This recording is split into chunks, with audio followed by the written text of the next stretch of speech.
എല്ലാവർക്കും നമ്മുടെ പുതിയൊരു വീഡിയോയിലേക്ക് സ്വാഗതം. എല്ലാവർക്കും ഞങ്ങളുടെ വക ഹൃദയം നിറഞ്ഞ ക്രിസ്തുമസ് ആശംസകൾ. അപ്പോൾ ഇന്ന് നമ്മൾ ഒരു പ്ലം കേക്ക് ഉണ്ടാക്കാൻ പോവാണ് ഗൈസ്. എല്ലാവരും പ്ലം കേക്കൊക്കെ ഉണ്ടാക്കി കഴിച്ചൊക്കെ കാണുമായിരിക്കും. നമ്മളും ഇന്ന് കഴിക്കാൻ പോവാണ്. അപ്പോൾ ഇന്നെന്ന് പറയുന്നത് ക്രിസ്മസിൻ്റെ തലേദിവസമാണ് കേട്ടോ. ഞാൻ 2 ദിവസം മുന്നേ ഈ വീഡിയോ ചെയ്യണമെന്ന് വിചാരിച്ചാണ്, പക്ഷേ സമയം കിട്ടിയില്ല. ദച്ചുവിൻ്റെ ആനുവൽ ഡേ ഒക്കെ ഇടയ്ക്ക് വന്നപ്പം കുറച്ച് തിരക്കായിപ്പോയി.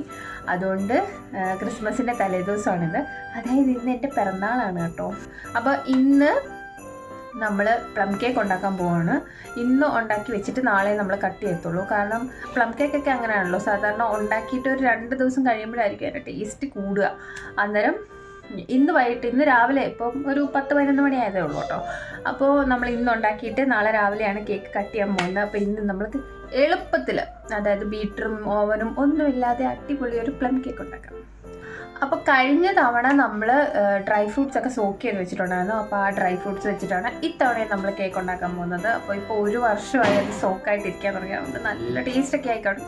അപ്പോൾ അതും നമ്മളിന്ന് ഓപ്പൺ ചെയ്യുന്നുണ്ട്. ഓപ്പൺ ചെയ്ത് ഇന്നതാണ് നമ്മൾ കേക്കിൽ ചേർക്കാൻ പോകുന്നത്.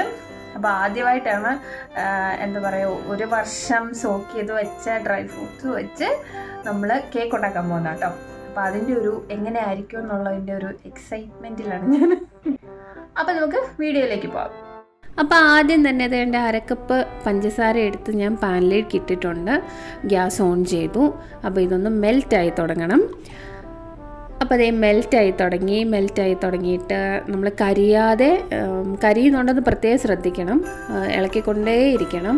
അപ്പോൾ ഒരു ബ്രൗൺ കളർ ആകുമ്പോഴത്തേനും വേണം നമുക്ക് ഒരു 1/2 കപ്പ് വെള്ളം, സാധാ വെള്ളമാണ് കേട്ടോ ഞാൻ ഒഴിച്ചു കൊടുത്തിരിക്കുന്നത്. അങ്ങനെ 1/2 കപ്പ് വെള്ളം ഞാൻ സാഹസികമായി ഒഴിച്ചു കൊടുത്തിട്ടുണ്ട്. കാരണം ഇത് ചൂടായിട്ടിരിക്കുന്നതുകൊണ്ട് വെള്ളം ഒഴിക്കുമ്പോഴത്തേനും പടപടപടപടാന്ന് ഇങ്ങനെ കിടന്ന് തിളയ്ക്കും. ഇപ്പോൾ അതും ഒന്ന് ഫുള്ള് മെൽറ്റായിട്ട് വന്നിട്ടുണ്ട്. ഇനി നമുക്ക് ഓഫ് ചെയ്ത് വെക്കാം. ഇനി അതൊന്ന് തണുക്കുന്നത് വരെ നമുക്ക് ബാക്കി കാര്യങ്ങൾ ചെയ്യാം. 3 മുട്ടയാണ് ഞാൻ എടുത്തിരിക്കുന്നത്. ഇത് പൊടിച്ച പഞ്ചസാര 1/2 കപ്പ്. പഞ്ചസാര പൊടിക്കാൻ നേരം ഞാൻ അതിലേക്ക് ഒരു 3 ഗ്രാമ്പൂ 2 ചെറിയ കഷ്ണം കറുവാപ്പട്ട ഇട്ട് കൊടുത്തിട്ടുണ്ടായിരുന്നു. മുട്ടയൊന്ന് അടിച്ചിട്ട് ശേഷമാണ് പഞ്ചസാര ചേർത്ത് കൊടുക്കുന്നത്. അപ്പോൾ അത് ഞാൻ അനുവെണ്ണ ഏൽപ്പിച്ചിട്ടുണ്ട്. ഇത് 100 ഗ്രാം ബട്ടറാണ് കേട്ടോ. 100 ഗ്രാം ബട്ടറും കൂടെ ചേർത്ത് ഇനി നമ്മൾ ഈ മുട്ടയിലേക്ക് ആഡ് ചെയ്യാൻ പോകണം. ഇത് പഞ്ചസാരയും മുട്ടയും കൂടെ അടിച്ച മിശ്രിതമാണ്. അതിലേക്കാണ് നമ്മൾ 100 ഗ്രാം ബട്ടർ ചേർത്ത് കൊടുക്കുന്നത് കേട്ടോ. ഇനി ഇതിലേക്ക് നമ്മൾ ആദ്യം തയ്യാറാക്കി വെച്ച ഷുഗർ സിറപ്പ് ഒഴിച്ചു കൊടുക്കണം. അപ്പോൾ അത് നമ്മൾ ആദ്യം ഉണ്ടാക്കി വെച്ചത് എന്തിനാണെന്ന് വെച്ചാൽ ചൂട് പോകാൻ വേണ്ടിയിട്ടായിരുന്നു. അപ്പോൾ തണുത്ത് കഴിയുമ്പോഴാണ് ഇതിലേക്ക് ഒഴിച്ചു കൊടുക്കേണ്ടത്. ചൂടോടെ ഒഴിച്ചാൽ മിക്സിയും ചൂടാകും ഗൈസ്. ഇനി ഇതിലേക്ക് ഒരു 3-4 ഡ്രോപ്പ് പൈനാപ്പിൾ എസൻസ് കൂടെ ആഡ് ചെയ്യുന്നുണ്ട്. പൈനാപ്പിൾ എസൻസും വാനില എസൻസും നമ്മൾ യൂസ് ചെയ്യുന്നുണ്ട് കേട്ടോ. വാനില എസൻസ് എൻ്റെ കയ്യിൽ കറക്റ്റ് ഒരു ടീസ്പൂൺ തികച്ചില്ല, ഒരു കഷ്ടി 1/4 ടീസ്പൂണേ ഉള്ളായിരുന്നു. പിന്നെ ഉള്ളതുപോലെ ഞാൻ ഒഴിച്ചു വെച്ച് കേട്ടോ. അപ്പം 1 ടീസ്പൂണാണ് വാനില എസൻസ് ഒഴിക്കേണ്ടത് കേട്ടോ. ഇനി ഇതെല്ലാം കൂടെ ചേർത്തിട്ട് ഒന്നുകൂടെ നന്നായിട്ട് മിക്സിയിലിട്ട് അടിച്ചുകൊണ്ട് വരിക. ഇനി നമുക്ക് ഡ്രൈ ഫ്രൂട്ട്സിൻ്റെ കാര്യം നോക്കാം. അപ്പം ഞാൻ കഴിഞ്ഞ തവണ സോക്ക് ചെയ്ത് വെച്ച ഡ്രൈ ഫ്രൂട്ട്സ് ആണ് കേട്ടോ ഇത്. ഇത്രയും കൂടെ ഉള്ളൂ എൻ്റെ കയ്യിൽ കഴിഞ്ഞ വർഷത്തേത്. അപ്പോൾ ഇത് വെച്ചിട്ടാണ് ഇന്ന് നമ്മൾ ചെയ്യാൻ പോകുന്നത്. ഇതെന്ന് പറയുന്നത് ഞാൻ കഴിഞ്ഞ വർഷം ഓറഞ്ചിൻ്റെ തൊലി വിളയിച്ച് വെച്ചതാണ് കേട്ടോ കേക്കിന് വേണ്ടിയിട്ട്. അപ്പോൾ അതും ഇരിപ്പുണ്ടായിരുന്നു ഇത്തവണ. അതുകൊണ്ട് എനിക്കൊന്നും പ്രിപ്പയർ ചെയ്യേണ്ടി വന്നില്ല സെപ്പറേറ്റ്. ഇത് കുറച്ച് ചെറിയാണ്, അത് ഞാൻ ചോപ്പ് ചെയ്ത് വെച്ചിട്ടുണ്ട്. അപ്പോഴത്തേനും എന്തെങ്കിലും മുട്ടയൊക്കെ അടിച്ചിട്ട് അനുവേണ്ടം വന്നിട്ടുണ്ട്. അത് നമുക്ക് മാറ്റി വെക്കാം. എന്നിട്ട് നമുക്ക് ഈ ഡ്രൈ ഫ്രൂട്ട്സിൻ്റെ ഇതൊന്ന് നമുക്ക് ചെറുതായിട്ടൊന്ന് അരിഞ്ഞു കൊടുക്കണം. ഇത് വലുതായിട്ടാണ് ഈന്തപ്പഴത്തിൻ്റെ ഇതൊക്കെ കിടക്കുന്നത്. അപ്പം ഈ കുപ്പി തുറന്നപ്പോൾ തന്നെ നല്ലൊരു മണമൊക്കെ ഉണ്ട് കേട്ടോ. അപ്പോൾ ഇതിന് നമുക്ക് ചെറുതായിട്ടൊന്ന് ചോപ്പ് ചെയ്ത് കൊടുക്കാം. അപ്പോൾ അതുകൊണ്ട് ചോപ്പ് ചെയ്ത് വെച്ചിട്ടുണ്ട്. ഓറഞ്ചിൻ്റെ തൊലിയുണ്ട്, ചെറിയുണ്ട്, പിന്നെ ഉണക്ക മഞ്ഞ കളർ മുന്തിരിയുണ്ട്, ടൂട്ടി ഫ്രൂട്ടി ഉണ്ട്, കാഷ്യൂ ഉണ്ട്, പിന്നെ കുറച്ച് മണ്ടയിലിടാനായിട്ട് ഫുള്ളായിട്ടും വെച്ചിട്ടുണ്ട്. പിന്നെ ബദാം, ഈന്തപ്പഴം, കറുത്ത ഉണക്കമുന്തിരി, ഇത്രയും സാധനമാണ് നമ്മൾ ചേർക്കുന്നത് കേട്ടോ. അപ്പോൾ ഇനി മൈദ നമുക്ക് അരിച്ചെടുക്കാം. മൈദയിലേക്ക് നമുക്കൊരു 1 ടീസ്പൂൺ ബേക്കിംഗ് പൗഡറാണ് ചേർക്കുന്നത്. ബേക്കിംഗ് സോഡയല്ല, ബേക്കിംഗ് പൗഡറാണ് ചേർത്തിട്ട് നന്നായിട്ട് നമുക്കൊന്ന് അരിച്ചു കൊടുക്കാം. നന്നായിട്ടൊന്ന് മിക്സ് ആവാൻ വേണ്ടിയിട്ടാണ് അരിച്ചു കൊടുക്കുന്നത് കേട്ടോ. ഇതൊക്കെ എല്ലാവർക്കും അറിയാമായിരിക്കും. ഇനി നമ്മൾ ആദ്യം അടിച്ചു വെച്ച മുട്ടയുടെ മിശ്രിതത്തിലേക്ക് കുറേശ്ശെയായിട്ട് മൈദ ആഡ് ചെയ്ത് നന്നായിട്ട് ഫോൾഡ് ചെയ്തെടുക്കുക. ഒരുപാട് കുത്തി ഇളക്കാതിരിക്കുക. ഇതെല്ലാവർക്കും അറിയാമായിരിക്കും. പിന്നെ ഞാൻ ഒന്നുകൂടെ പറയുന്നുള്ളൂ കേട്ടോ എൻ്റെ രീതിയിൽ. അപ്പം ഒരു കേക്കിൻ്റെ വീഡിയോ ആകുമ്പം അതൊരു ആചാരമാണല്ലോ ഇതെല്ലാം പറയുക എന്നുള്ളത്. അപ്പോൾ അതുകൊണ്ട് ഞാൻ പറയുന്നതേ ഉള്ളൂ കേട്ടോ. അപ്പോൾ അതെല്ലാം മിക്സ് ചെയ്തെടുത്തിട്ടുണ്ട്. ഇനി നമുക്കിതിലേക്ക് ഡ്രൈ ഫ്രൂട്ട് ഇട്ട് കൊടുക്കണം. അപ്പോൾ ഡ്രൈ ഫ്രൂട്ട്സ് താന്നു പോകാതിരിക്കാൻ വേണ്ടിയിട്ട് ഒരു 2 ടീസ്പൂൺ മൈദ ഞാനിട്ട് ഒന്ന് കവർ ചെയ്ത് വെച്ചിട്ടുണ്ട്. അതുകൊണ്ട് ഇത്രയും ഡ്രൈ ഫ്രൂട്ട്സ് ഉണ്ട് കേട്ടോ. ഒരു പ്ലം കേക്ക് ഭയങ്കര റിച്ച് ആയിരിക്കണമല്ലോ, എന്നാലേ അതിൻ്റെ ടേസ്റ്റ് ഉണ്ടാവുള്ളൂ. അപ്പോൾ എനിക്കൊന്നൊരു 1/4 കിലോ ഡ്രൈ ഫ്രൂട്ട്സ് കാണും ഇത്. അപ്പം ഇതെല്ലാം ഇട്ട് കൊടുത്തിട്ട് നന്നായിട്ടൊന്ന് മിക്സ് ചെയ്തെടുക്കുക. എന്നിട്ട് നമുക്ക് പെട്ടെന്ന് തന്നെ ബേക്ക് ചെയ്തെടുക്കാം, ഒരുപാട് താമസമൊന്നും വേണ്ട. അന്നേരത്തെ തന്നെ ഞാൻ കുക്കർ ഇവിടെ ഗ്യാസിൽ വെച്ചിട്ടുണ്ട്. ഇത് വെക്കുമ്പോൾ തന്നെ ഒന്ന് പ്രീ ഹീറ്റ് ആവാൻ വേണ്ടിയിട്ട് കുക്കർ വെച്ചിട്ടുണ്ട്. കുക്കറിനകത്തൊരു ചെറിയൊരു സ്റ്റാൻഡും വെച്ചിട്ടുണ്ട്.